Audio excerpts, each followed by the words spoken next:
Good morning, ladies and gentlemen. Happy Wednesday, hump day. Let's go, guys. Coach Kyle Evans, Baton Rouge, Louisiana, getting to hang out with you this morning for your daily checkup from the neck up. Couple minutes late today, but guess what? We're not going to let tech stop us. We're going to keep going and find a way to make it happen, Cap'n. Ladies and gentlemen, this week we've been talking about some cool stuff. If you've just joining us for the first time, we spent the week with kind of a health focus and not just mental, but also physical as well. And as a lot of things that we talk about on this show, it's very analogous with how it shows up in our business, right? How these lessons show up in our personal lives, in our work world. So to catch you up to speed, and for those of you playing along, you understand this right now. We've talked about three different personalities, three different travelers with us, three different character traits, three different maybe saboteurs that are hanging around in our life. And if we don't call them out, if we don't name it, claim it, and tame it, well, then they may win the war in our own minds. So the three character types are the achiever, the avoider, and the addict. Yesterday, we talked in depth about the achiever. Today, we're going to talk in depth about the avoider. And I was up this morning and I put a couple notes from the show in our team group me. And one of our guys in Nashville was like, man, Kyle's already punching people in the mouth at 6:30 a.m. Hey, I do it because I care. I do it because I care enough to have the tough conversations, to bring up the things that we might not be talking about. And if we're going back to a quote, from Carl Jung, until you make the unconscious conscious, it will direct your life and you will call it fate. That's why we have these conversations. So let's talk today, this morning, a little bit about the avoider. Let's go in depth about that character trait, maybe that person who is self-sabotaging our growth, self-sabotaging our progress. Let me tell you what the avoider's diet is. The avoider's diet is procrastination, perfection, and excuses dressed as logic. Procrastination, perfection, and excuses dressed as logic. Have I hit a nerve yet, ladies and gentlemen? Am I talking to you this morning? Guys, the avoider hides behind logic more often than not. It waits for perfect condition. It mistakes overthinking for action. Now, I've always been a high D. So I don't resonate with this one too hard, and yet I'm also very pragmatic. I'm really good with debate and logically thinking things out, and yet that high D monkey on my back is always pushing me forward. And yet, I know a lot of people struggle with the avoider. They struggle with waiting for that perfect condition, overthinking. Right, a lot of people on my one-on-one coaching roster are overthinkers. And sometimes, an overthinker needs to meet a high D to push them out, guys. So where is the avoider showing up for you? A lot of times we know what to do. We even said that we were going to do it. We may have even made a Facebook post telling the world that we're going to do it. We probably bought the planner. We got the outfit, right? If it's health, we got the supplements, we got the protein, the creatine. We're ready to go. We got the shoes. So we're looking fly, but we're still stuck. But that start date comes around and we haven't taken action yet. That's the avoider. Guys, day 3 of this talk is the avoider. You see, a lot of times the avoider is subtle. It's not lazy. It's more like paralyzed. The avoider tells you things like this: we just need the right time. Hey, we'll start when we're ready. We'll start when we're ready. I want to do it right. I want to make sure it's done right before I do it. Guys, those aren't plans. Those are delays in disguise. Love you, mean it. Delays in disguise. This line, absolute banger. So give me your eyes and give me your hearts. Here you go. Perfection is the most convincing form of procrastination. Perfection is the most convincing form of procrastination. Put that on a t-shirt. Tattoo that one on your brain. Someone needs to hear that today, guys. Avoiders patterns. So you can name it. A lot of times they spend time researching the perfect routine, but they never start. Maybe they overplan meals. Maybe they get the perfect meal plan, but they skip actually going to the grocery store. Maybe they actually go to the grocery store, make the meals, and then leave them in the fridge. Guys, maybe they make a perfect org chart in their business, perfect organization model, but never actually make the hire. A lot of times the avoider sounds like this. Monday it begins. Next month, that's when we're going to do it. Hey, as soon as vacation is over, as soon as the kids get out of school, as soon as the next quarter starts, as soon as.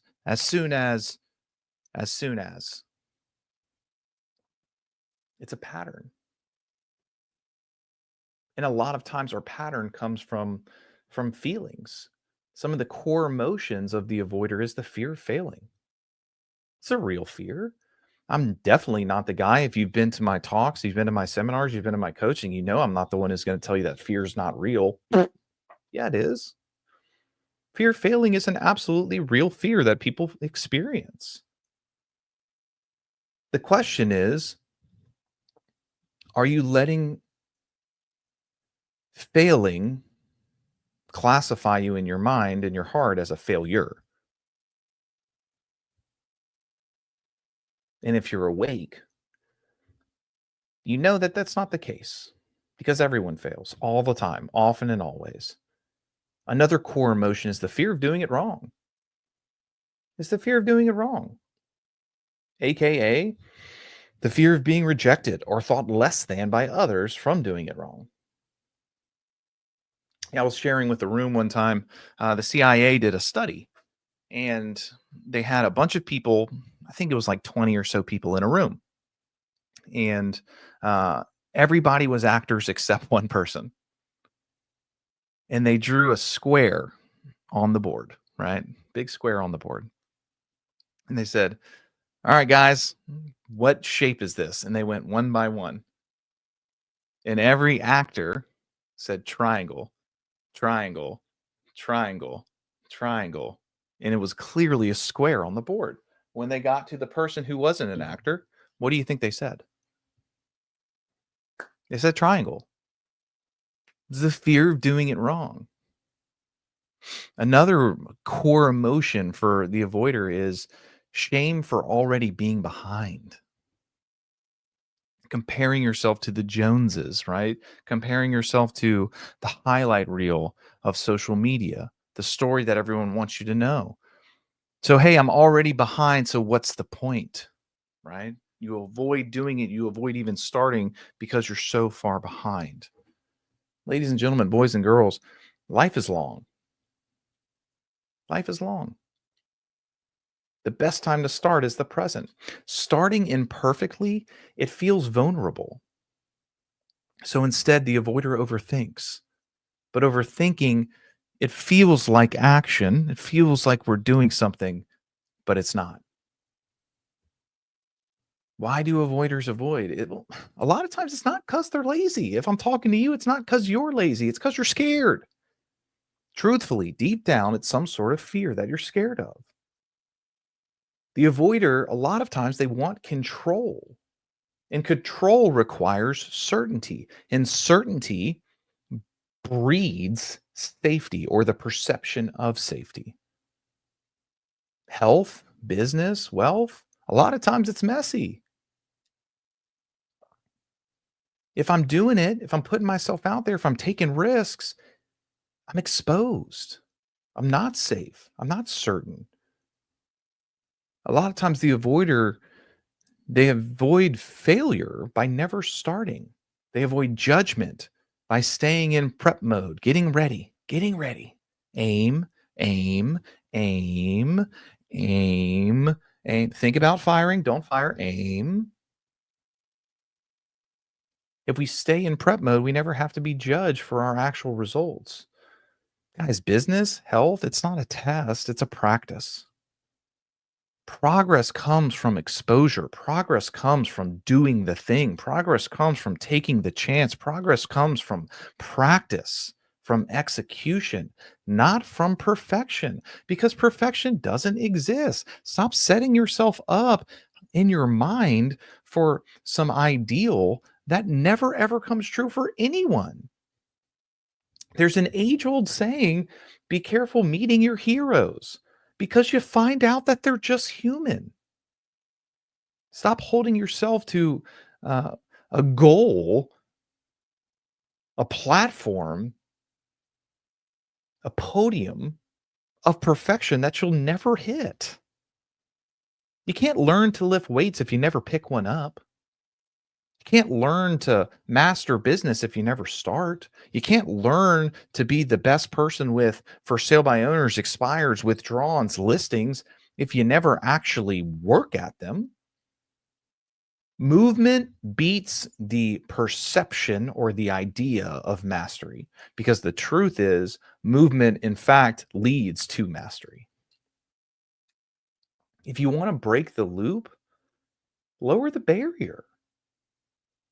So I have this tactical shift, right? We're talked about the mindset. A lot of you guys are hearing this, you're understanding this. Maybe you're resonating with this. Hey, crap, maybe I do that. Oh, well, how do I get out of it? As always, I don't want to just leave you in the ambiguity of thought. I want to give you some action based things that you can take, especially when we're talking about the avoider. Number one, I want you to commit to the 5 minute rule. Commit to 5 minutes of any habit. Just start. You know, a lot of times on my health journey, I heard this statement, and it turns out to be so true. The hardest part of going to the gym is putting your shoes on. Putting your gym shoes on. Guys, can you go to the gym and walk for 5 minutes? Can you go walk around your neighborhood for 5 minutes if you're looking to on the health journey? For business, can you practice and role play for 5 minutes? Can you make one call? Can you do one gratitude message? The brain resists big change, but it accepts small motion. Let me say that again for the 5 minute rule. The brain resists big change, but it accepts small motion. I say it like this: how to eat an elephant, one bite at a time. Number two is the messy start principle. Done beats perfect. Done beats perfect. Celebrate doing, not just doing it right. Celebrate taking the swing. Celebrate getting at bat. Celebrate actually getting in motion, not just that you nailed it. Because guess what? You're not going to nail it. Take a photo of your messy effort. Own it. I wear my bruises and my scars with pride because it means that I'm living. It means that I'm doing. It means that I'm out there in the arena taking swings and punches while the other people are sitting in the stands spectating. The only reason I have some little bit of success is because I'm not waiting and overthinking and waiting for the right time. I'm just going. While you're sitting there talking about how to do it and when the right time is, and you're sitting at the start line, I'm a half mile down the road. I may be bloody, bruised, and broken, but I'm a half mile down the road. And you're not going to catch me. Guys, start messy, but just start. We call it building wings on the way down.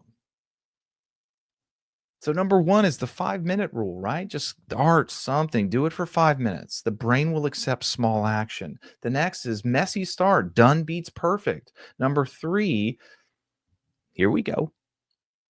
What about a public micro commitment? Text a friend. Hey, you know what? I'm doing a 5 minute walk right now. Check on me in 10 minutes. I'm not saying put a banner out in front of your yard, put a billboard up, put it on as your cover photo on social media. Text a friend, text an accountability partner, text your mama, text somebody and say, "Hey, I'm doing this. Check on me in 10." Short-term accountability short circuits the avoider loop. Short term accountability short circuits the avoider loop. Where's the accountability that you're missing? What's one person who can help hold you accountable? We know this from Gail Matthews, right? Dominican University. You've heard us mention this study because it's so great. Writing things down ups your chances of success 40%. Writing things down and sharing it with an accountability person ups it 70%. Now, I'm not a betting man, but my goodness, are those odds better? My challenge to you, if it's health, pick one health related task you've been avoiding. If it's business, pick one business task you've been avoiding. If it's wealth, pick one task you've been avoiding. That may be paying attention to your money, that may be looking at your bank accounts, that may be making a budget. Do that. Do it today. Then say out loud, this is enough for today, and today is what I control. Stop thinking about 10 years from now. One of my coaches, and I talk about her a lot, Emily Baker, she gave me a saying long ago that served me really well. It's JFT, just for today. What can I do just for today? Because remember, short term accountability short circuits the avoiding loop. A final word, my final thought, my final reflection for you today is the perfect plan does nothing, but imperfect action changes everything. You don't need more prep, you need more proof. Get out there, start taking your swings, start taking your shots. If you need me, text me 225-892-8608. I'll answer, maybe not right away, but I will answer. Say, Kyle, what's up? Hey, listen, I'm avoiding, and I'm going to give you some tough love. Say, go rub some dirt in it. Go take the swing. Because here's the truth, ladies and gentlemen. People are like, Kyle, man, you're cool or whatever. You're successful, all those things. Like, I'm failing more than you. Like, I got more strikeouts on my record than you do. I promise. It's okay. Stop avoiding and start doing. I believe in you. Believe in yourself the same way. And I know that's easier said than done. But a lot of times, what we need is proof. Hey, I'm still here. I took the shot. I'm still breathing. Start small. Aim small, miss small, ladies and gentlemen. Let's go get it. It's Wednesday. We got a great day to start breaking the loop of avoidance and start making some habits that are going to serve us, our families, and our future at the highest level. Ladies and gentlemen, boys and girls, people of the internet, Coach Kyle Evans coming at you with the G.R.O.W Show for your daily checkup from the neck up. We've talked about the achiever. We've talked about the avoider. Tomorrow, we're going to talk about the addict. I'll see you bright and early tomorrow morning. Go make it a good one.